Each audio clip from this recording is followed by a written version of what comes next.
Muy buenos días, mis amigos de mi canal de YouTube, Adrián Contreras Ramos. Nos encontramos en el centro de la ciudad de Illapel, en un nuevo programa, Hijos de Orisol. Y en esta oportunidad nos encontramos con un invitado muy especial, con don Sergio Bugueño Soto, recopilador de la historia de Illapel, Así es. hijo ilustre de Illapel y escritor autodidacta.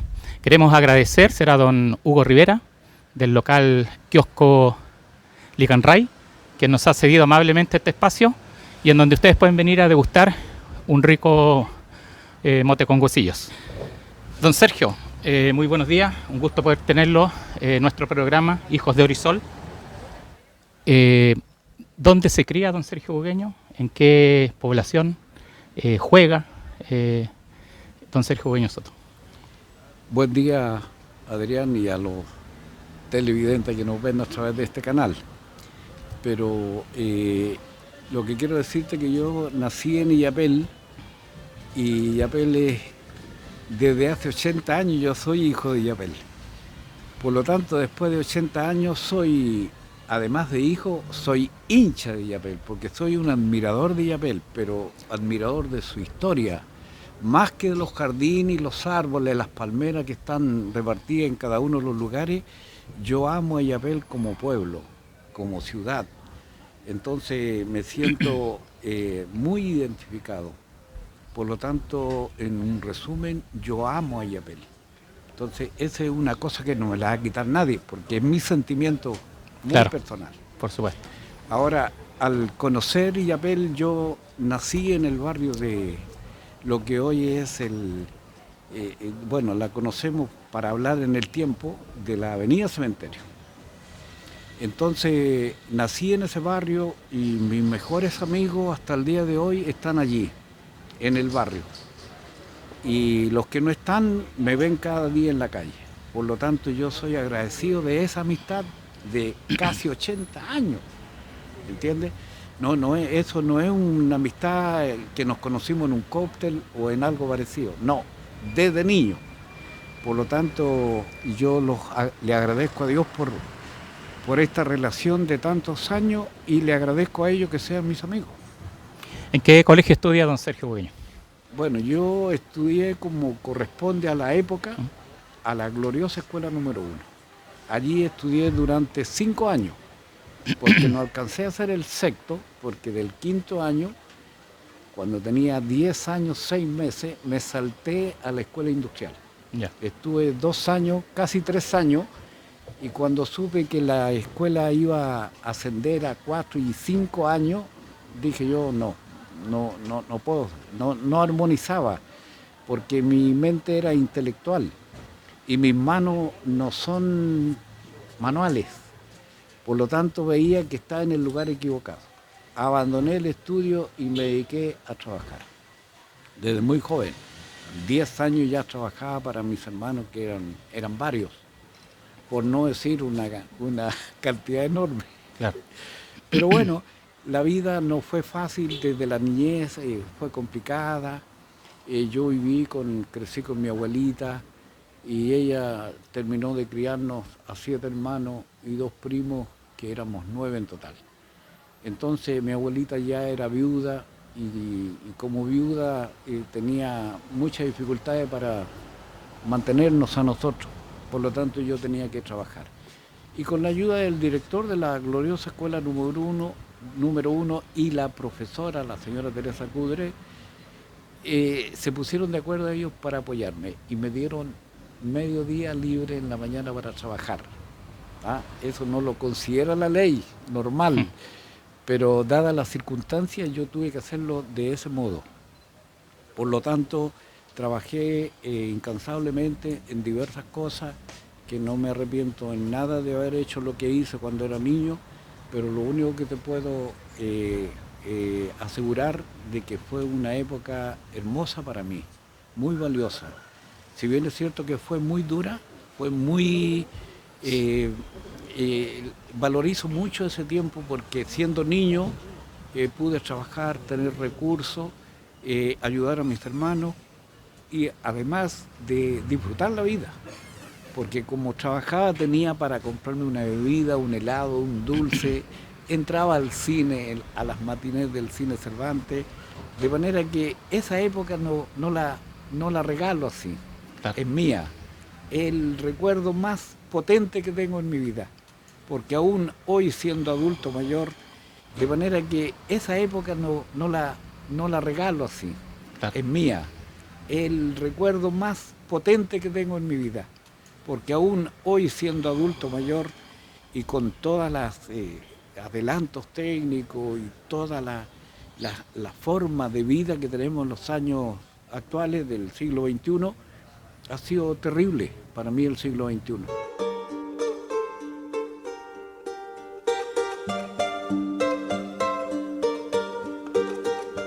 ¿Qué recuerdos tiene usted de su adolescencia y de su juventud en este Illapel que usted tanto quiere? Mira, yo he vivido toda la vida en Illapel.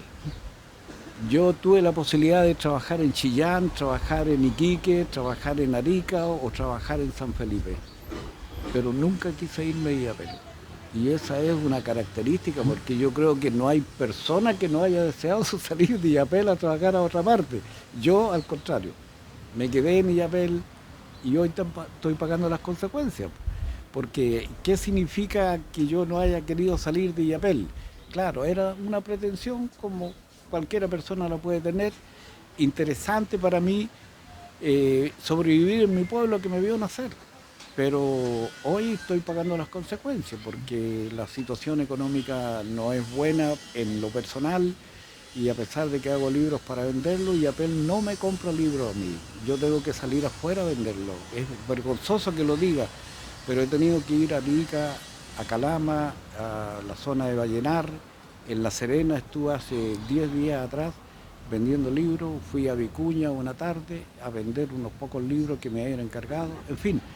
Pero yo hoy estoy desanimado y desilusionado por la respuesta que ha tenido este libro, que yo pensé que era el mejor de lo que había hecho, porque es una época, para mí, la más potente en la vida de Illapel. Esta. Claro.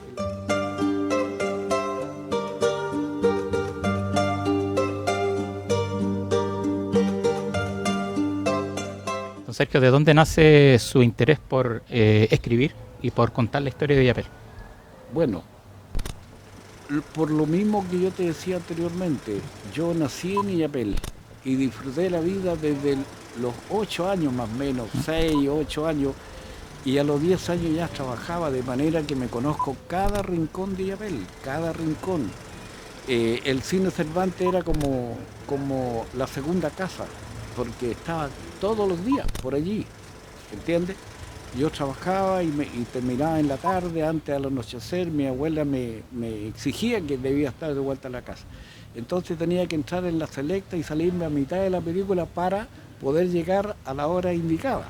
Siempre fui muy obediente. Esas son las normas que me ponía mi abuelita y yo considero que eran las más adecuadas. Por lo tanto, posibilidad de escribir en aquel tiempo no veía ninguna. Yo no soñaba con escribir, yo no nací con eso, ni estoy preparado incluso para escribir. Yo no tengo estudios superiores, eso la gente lo sabe. Pero la lectura que me di yo desde muy lolo, a los 10 años yo ya me había comprado mi primera colección de libros muy conocidos. La gente, si doy algunos nombres como Valparaíso, Viento Negro, Punta de Rieles, Hombres del Sur, en fin, son libros de los años 50. Tienen 70 años, son libros y están en mi poder, para demostrar que los compré en aquella época. Entonces, la lectura es la que me hizo cambiar a mí con el tiempo, porque como leía tanto, y cuando yo en el libro encontraba alguna información de Illapel, siempre la saqué inmediatamente y la anotaba en cuadernos propios. Ese interés de hacer crónicas, de saber de dónde llega a Illapel el agente del Banco Chile, por decir, ya que estamos al frente. Claro. Entonces yo le pedía si él me podía permitir una entrevista y le preguntaba desde dónde venía, cuáles eran los proyectos que él tenía para Illapel, qué posibilidades tenía Illapel, según ellos, de ver si Illapel iba a crecer, si iba a desarrollar más. Entonces, cuando yo estuve enfermo después, en pleno siglo XXI, ya el 2007, bueno, tuve la desilusión inmediata de que no conseguí trabajo. En 5 años anduve tratando de conseguir un trabajo de vendedor, porque yo trabajé en ventas siempre. Trabajé en Santiago, en Valparaíso, en Viña del Mar, así, desde Illapel tenía que ir a trabajar allá. Entonces voy descubriendo a través de los apuntes que tenía en la infancia que eso me estaba dando ideas para escribir. Bueno, y trajinando todos esos apuntes, que todavía los tengo porque son cuadernos de cabro chico, surgió el primer libro, el que no se editó, porque había mucho apunte: quién hizo un puente, quién pavimentó las calles, cuándo se trajo y qué alcalde trajo, por ejemplo, el agua potable de Illapel, el alcantarillado, quién plantó las palmeras, quién plantó estos árboles hermosos que tenemos de 72 años. Entonces eso para mí es un juego mental. A mí me pueden preguntar cualquier cosa de Illapel y yo voy a tener una respuesta cierta y fidedigna. Entonces dije, bueno, si tengo todo este conocimiento, ¿por qué no escribirlo? Claro. Entonces, claro, escribí a mi manera, con muchos errores, con muchas faltas, con todo, pero hasta que pude hacerme de una profesora en Santiago, que es la profesora que actualmente me está corrigiendo los libros, y ella me ayuda. Entonces ahora tengo la tranquilidad ya de que yo escribo nomás, pero la profesora se encarga de corregirla, sobre todo las faltas de ortografía.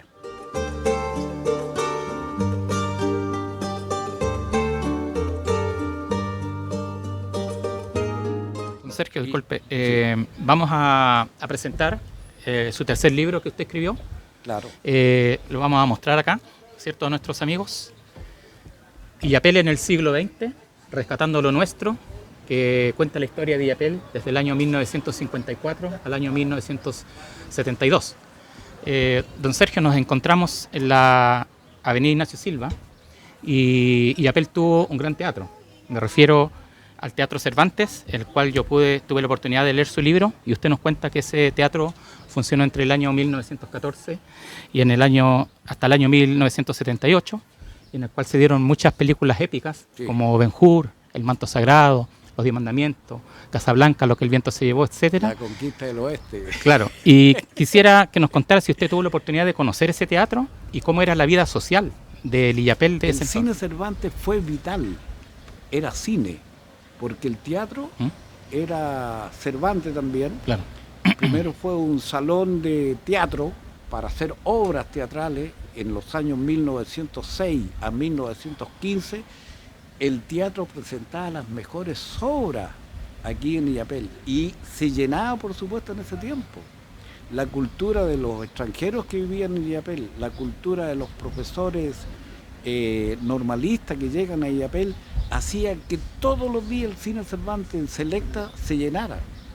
Entonces, desde esos años, que primero fue un teatro, hay un señor por ahí que se llama Alejandro Flores, no recuerdo el segundo apellido, que tenía amigos en Illapel, se hizo de amigo acá en Illapel y pasaba viviendo aquí en Illapel. Entonces él iba a Santiago, traía una obra y la presentaba.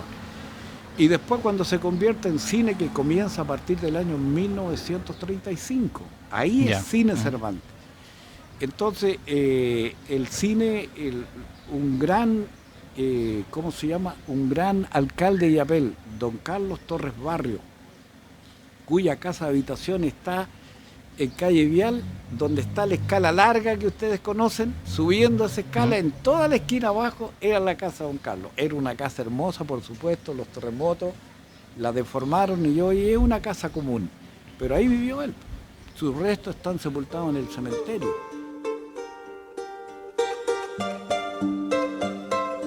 Don Sergio, usted en su tercer libro igual hace una crónica a la avenida Vial Recabarren, a la cual yo no puedo dejar de preguntarle porque yo vivo ahí desde los 9 años. Ya.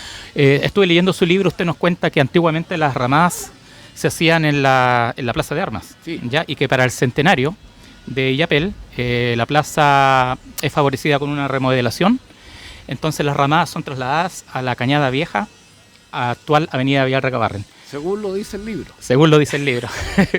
Claro, me gustaría que nos contara un poquito, porque yo alcancé, ¿cierto?, cuando era pequeño, a conocer las ramadas en Avenida Vial Recabarren, que usted nos pudiera contar cómo eran esas fiestas. Es muy interesante porque las ramadas En Illapel se celebraban las carreras de caballo en la calle Vial y las ramadas se celebraban en la Plaza de Armas, Claro. porque no había pavimentación, no había losa, no había cerámica, no había nada, había tierra. Entonces, en el paseo antiguo, el tercer paseo de la Plaza de Armas, que era el que iba por fuera, el más largo, digamos, la gente se sentaba a las mesas allí, estaban disfrutando de la amistad, del compañerismo, todo, y en el segundo paseo era para bailar. Ya. Entonces, en un lugar determinado, que lo elegían, donde estaba la orquesta, que era en el tercer paseo, cuando empezaban a tocar cueca o lo que fuera, polca y otra guaracha y otro tipo de baile de la época, estoy hablando, la gente salía a bailar al paseo. Entonces todo el segundo paseo era la pista de baile. Entonces era hasta emocionante ver que era un ruedo que había, Claro. y la gente bailaba y eran amplios los paseos. Por lo tanto, era una cosa extraordinaria para un pueblo tan pequeño. Venía mucha gente de Santiago, hijos de Illapel que volvían a pasar las vacaciones de las fiestas patrias de Illapel. Bueno, se lucían ahí. Ahora lo otro es que, paralelo a eso, en la Vial Recobarren, como no había pavimentación, se hacían las carreras de caballo. También era una cosa espectacular porque venían los jefes, los dueños de las haciendas de Illapel, la hacienda de Illapel, la hacienda de Las Cañas, Limáguida, Peralillo, Chuchiñín, qué sé yo, hasta incluso Bellavista, era un fundo pequeño. Entonces ellos llegaban en carros y se estacionaban ahí en la calle, recuerdo, al lado de la plaza, pero en calle Independencia, en lo que ocupa la Plaza de Armas al frente. Ahí llegaban sus coches y ellos elegantemente vestidos, como quienes eran, a disfrutar de la misa, por ejemplo, de la mañana, y luego a quedarse a las carreras de caballo el día domingo, que era una fiesta. Entonces se llenaba de gente y corrían las carreras de caballo. Sin embargo, con la pavimentación que ocurre el año 44, se pavimenta la calle Vial Recobarren, se terminan entonces las carreras de caballo. Claro. Y aparecen, ¿quién aparece ahí? Las ramadas. Con la calle pavimentada ahora se podían hacer las ramadas. Por casi 100 años nos cuenta usted ahí en su libro. Exactamente. Entonces, disfrutar las fiestas patrias ahí en una calle larga, que eran 4 o 6 cuadras, que están desde San Martín hasta Ecuador, era hermoso. Y todo era muy criollo, la gente se vestía adecuadamente, haciéndole honor a la fiesta, la música que era prácticamente hacía, ¿cómo podríamos decir? La música no era envasada todavía, claro. Era en vivo. Claro, en vivo. Las cuecas, los cantos, todo era en vivo. Si ni siquiera había micrófono porque tenían una bocina que era de latón, la característica bocina de latón, y cantaban, o había que tener 7 pulmones, porque no había cómo elevar el sonido. Claro. ¿No? Entonces es maravilloso. Bueno, una vez que la Plaza de Armas se renovó también, la Plaza de Armas hasta 1954 se hacía la ramada, después para atrás ya no había ni siquiera nada, pero siempre hubo pileta. La pileta estuvo ahí desde el año 1880. La primera pileta que había en la Plaza de Armas. De hecho, hay un libro, que está arriba, el amarillo, sale la fotografía de la Plaza de Armas de 1880. De la primera pileta. Esa fotografía la sacaron los extranjeros alemanes que viven en Illapel. Bueno, y entonces al pavimentar la calle también se hizo la escala larga que conduce al cementerio. Porque curiosamente a veces llevaban el funeral, lo subían por la escala. Después que se hizo la escala, era una forma de acortar el camino, porque yo les he dicho a ustedes de que la calle esta, Avenida Ignacio Silva, donde estamos, llegaba hasta la esquina del teatro. Para arriba no había calle. Entonces había que dar la vuelta por Independencia, subir por San Martín y volver por Vial para dar la vuelta a la subida al cementerio. Entonces era un problema. Y aquí en esta fotografía, si tú te das cuenta, aquí hay un funeral. La fotografía esta corresponde al fallecimiento de don Enrique Torres Sepúlveda, que aparte de ser director del hospital, porque era médico, él fue alcalde. Entonces, como alcalde, él tiene un bonito funeral y lo muestra aquí, porque esta fotografía es justamente el año 1951, que es el año cuando muere don Enrique Sepúlveda. Por lo tanto, es una prueba viva. Incluso este árbol que tenemos aquí, que tiene 72 años en este momento, aquí está chiquito, recién plantado, en la portada de este libro. Por lo tanto, yo este es el libro que más quiero, porque lo hice, porque es mi tiempo, claro, ¿entiendes? Yo hablé con el alma y puse las mejores cosas, los mejores recuerdos de mi infancia. Estoy contando de todos los rincones de los personajes populares, incluso por ahí, frente a un personaje popular, sale la fotografía del personaje y sale un dibujo mío que lo hice a los 7 años, para recordar a ese personaje, a la Chicotilla, al Chuchampa, al Motemey Caliente, todo aquello. Y sin embargo, yo creo que esto, aquí puse mi corazón, totalmente. Entonces, me da pena que este libro... Sí, mira, ni siquiera he vendido 200 libros en Illapel. No te voy a dar la cifra porque te vas a desilusionar más todavía. Pero muy pocos libros. Me han comprado los que me compran siempre. Pero yo necesito vender más. ¿Entiendes? Cada vez me cuesta más porque el libro me es más caro, tengo que tener más plata para mandarlo a hacer. Quedé debiendo. Y todo lo que he vendido en este momento fue para pagar. Entonces yo todavía no disfruto el fruto de mi trabajo. Es interesante eso.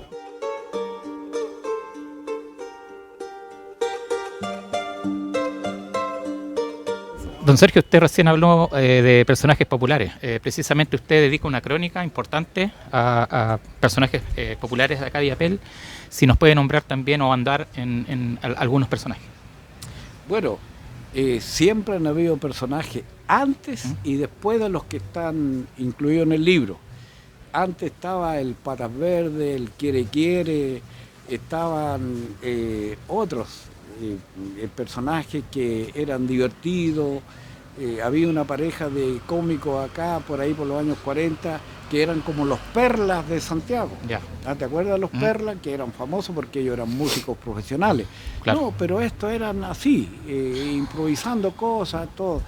Pero después de ello también tenemos una cantidad de personajes populares en la actualidad.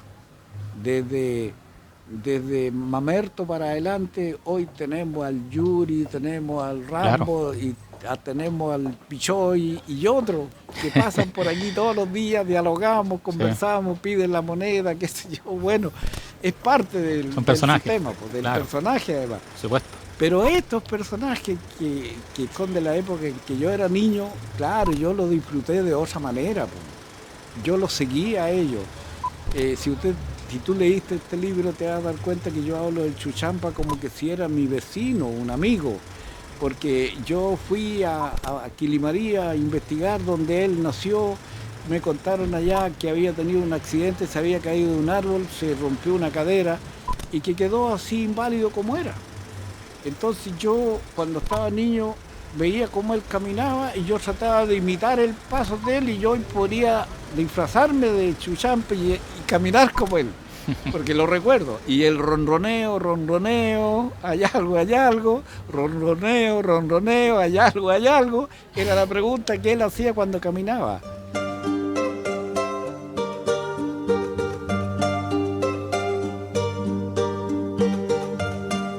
Sergio, en su libro usted también nos habla de grandes illapelinos. ¿Quién fue para usted don Luis Alberto Vera? No, don Luis Alberto Vera es el más grande de la historia de Illapel. Vive en Illapel acá y va, aparte de sacar el séptimo y el octavo año, no sé, porque había estudiado hasta cuarto, el quinto y sexto, entró al liceo un par de años, según lo que he averiguado yo. Estuvo en el liceo un par de años y con eso él pudo trascender como industrial y llegó incluso a recorrer el mundo, porque él fue a Europa, fue a Gran Bretaña, que es mucho más al norte, estuvo en Asia, anduvo por la India. Lo único que le faltó a él fue el Medio Oriente, porque no sé si no existía en ese tiempo o no se sabía nada de ello. El Medio Oriente, Irak, Irán, todos esos pueblos que están hacia el Medio Oriente. Sin embargo, en América todo. Y hay registros de él, o sea, se puede acreditar que eso fue así, porque yo mismo tengo un libro donde le hace las ventas al mundo. Y puedo acreditar las cantidades de mercadería que llevaba hacia el extranjero, de manera que nadie lo ha superado. Él tuvo un barco que le entregó la Sudamericana y Vapores y que se llamaba Illapel. Y durante 20 años el barco estuvo surcando, digamos, los mares con el logo de Illapel, la bandera de Chile y la bandera azul de Illapel. Y eso hay que reconocerlo como algo extraordinario. Entonces, ¿quién puede superarlo a él? Claro, después han habido otros personajes grandes. Está, quien le acabo de decir, el profesor don Carlos Torres Barrio, el padre del deporte en Illapel. Está el doctor Elorza, que nos faltarían palabras a hablar de él, un hombre que le dedicó sus 70 años exclusivamente a Illapel. Pero en Providencia, en Santiago, lo mandaban a llamar los illapelinos, para que fueran a atenderlo. ¿Entiendes? Él iba a Santiago, iba a Viña del Mar, iba a Salamanca, a Canela, en Los Vilos, tenía amistades en todos los lugares. Una vez quisieron nombrarlo hijo ilustre en Providencia, un alcalde de Illapel. Entonces él dice que no, porque él es illapelino. No puede ser hijo ilustre allá. Es un regalo artificial, decía.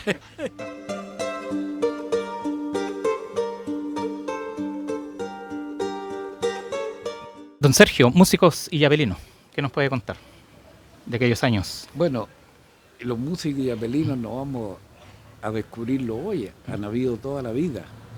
Yo recuerdo que la señora Violeta Parra viene a Illapel una vez y llega en la noche en un tren, se embarca al día siguiente porque el dueño de la residencial que está aquí cerquita le recomienda que el correo sale para Canela y ella quería llegar a Carquindaño.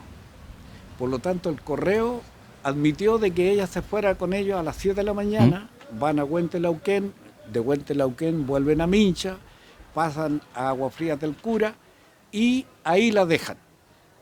Otro señor de Atelcura que estaba presente ahí cuando ella llega, le ofrece cabalgaduras para llevarla de a caballo hasta el lugar preciso, ¿no? El Carquindaño queda cerca relativamente, es como ir de aquí a Cuscú, pero en el campo todo es pesado, las pistas. Entonces él le ofreció cabalgadura y la acompañó a ella, y ella venía a buscar a una señora de apellido Salcedo. Y la señora Salcedo era una viejecita que dominaba maravillosamente el arpa, tocaba el arpa de una manera increíble. Entonces yo siempre me preguntaba por qué vendría a ese lugar cuando había muchos lugares donde habían arpa en la zona. Y era porque ella era de apellido Salcedo y el primer marido que ella tuvo también era Salcedo. Yeah. Entonces había un parentesco. Y ella la viene a buscar para que le ayude a enseñar el arpa en la universidad musical que ella creó en una de las comunas de Santiago. Por lo tanto, era súper interesante. Ahí hay un caso musical. Toda la zona de Mincha, Atelcura, Agua Fría, de todo ese sector que es más antiguo que Illapel, había muchos músicos.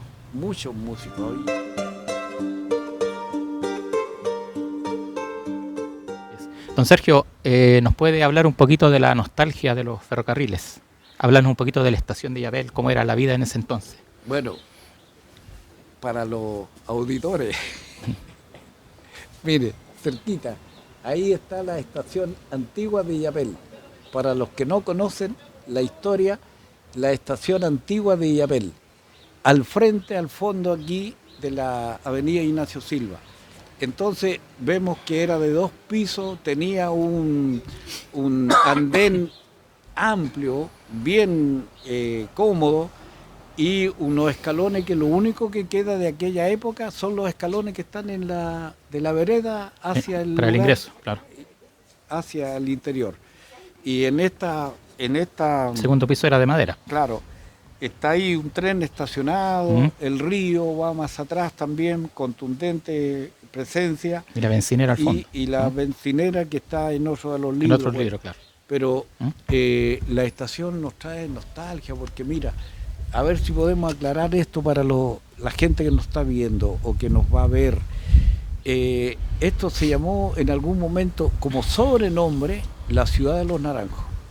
La avenida Los Naranjos. ¿Por qué? Porque la avenida Los Naranjos tenía naranjos, no estaban estos árboles. Tenían árboles que tenían 100 años ya, porque fueron plantados en 1854. Se sacaron en 1954, 100 años. Y se plantaron estos árboles, el 51 ya estaban plantados. Por lo tanto, este tiene 72. Los otros tuvieron 100 años los naranjos. Pero lo curioso es que no fue ningún alcalde, ningún regidor el que le puso el nombre Ciudad de los Naranjos. Fueron los pasajeros que se bajaban de la estación, el tren paraba 35 o 40 minutos, bajaban a comprar pan, algunos dulcecitos, algunos helados, qué sé yo, y luego visitaban hasta la plaza. Y ellos, los pasajeros, fueron los que le pusieron el nombre Ciudad de los Naranjos por la cantidad enorme de naranjos que había en sus calles y en la Plaza de Armas. Por lo tanto, interesante. Don Sergio, bueno, estamos, la verdad es que disfrutando de todas estas historias, ¿cierto?, tan bonitas de Sillapel antiguo. Y para ir ya redondeando un poquito la entrevista, queríamos preguntarle en lo personal, ¿qué le faltó o qué le falta, cree usted, por hacer a don Sergio Bugueño Soto? Ay, si hago una mirada retrospectiva hacia atrás, claro, hay lamentos. Por ejemplo, en mi tiempo yo era imposible que pudiera estudiar. Tenía familia que ayudar a alimentar. Entonces eso fue lo que impidió la continuidad de los estudios. Como no estudié y empecé a trabajar en empresas, vendí cigarros, después vendí las galletas, empresas grandes a nivel nacional.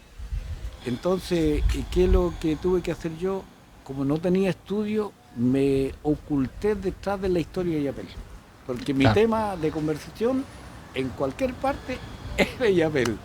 ¿Entiendes? Claro. También hablaba de otras cosas, pero yo soy estudiante de la Biblia, por lo tanto también hablaba de la Biblia. Quizás es lo más importante para mí el estudio de la Biblia. Después están las plantas y después está la historia. Y la historia fue un accidente. Fue un accidente. Pero me faltó el estudio. Claro. Te faltó para hacer eso, o sea, haber podido estudiar. Hubiese estudiado yo, sin duda que habría sido muy importante, porque estaría a nivel de otras. Quiero recordarles a mis amigos de mi canal de YouTube, Adrián Contreras Ramos, que nos encontramos acá en la avenida Ignacio Silva, ¿cierto?, en pleno centro de la ciudad de Illapel, y nos encontramos en un programa que se llama Hijos de Orisol, y precisamente nos encontramos con don Sergio Bugueño, que es un hijo de Orisol, hijo ilustre de Illapel, recopilador de la historia de Illapel y un escritor autodidacta.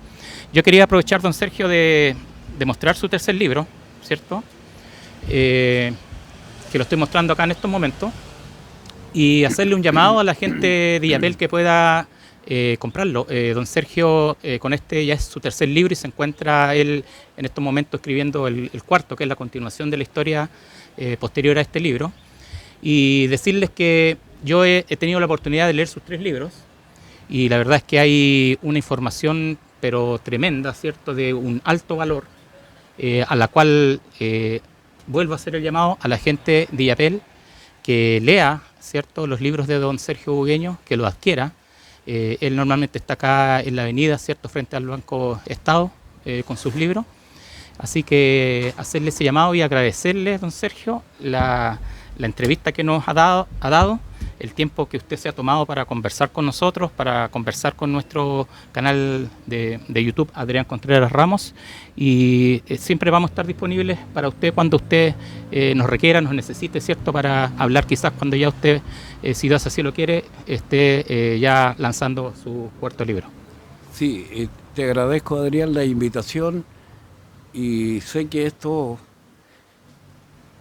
va a tener un valor, porque el poco hilo que queda en la carretilla lo vamos a disfrutar y lo vamos a aprovechar de buena manera, porque voy a hacer un par de cosas. Sueño con escribir la historia de la escuela número 1. Creo que ese va a ser el último trabajo. Y bueno, terminar con la saga, como dijo un amigo, la saga del Cerco Buqueño, 4 libros. Bueno, don Sergio, para terminar esta entrevista, le quiero decir que para nuestro canal de YouTube ha sido un honor. Para mí personalmente también un honor y un placer poder entrevistar, ¿cierto?, a un hijo ilustre de Illapel y, por qué no decirlo, también a un amigo personal. Así que, don Sergio, muchas gracias por la entrevista y todo el éxito para usted. Gracias a ustedes y a los auditores o los televidentes que están viéndonos. Agradecerle también y desde aquí mandarle un abrazo. Yo soy illapelino, más viejo que ustedes. Bueno, mis amigos de YouTube, de mi canal Adrián Contreras Ramos, nos estamos terminando esta entrevista y nos estamos viendo más adelante en un nuevo programa de Hijos de Oro y Sol.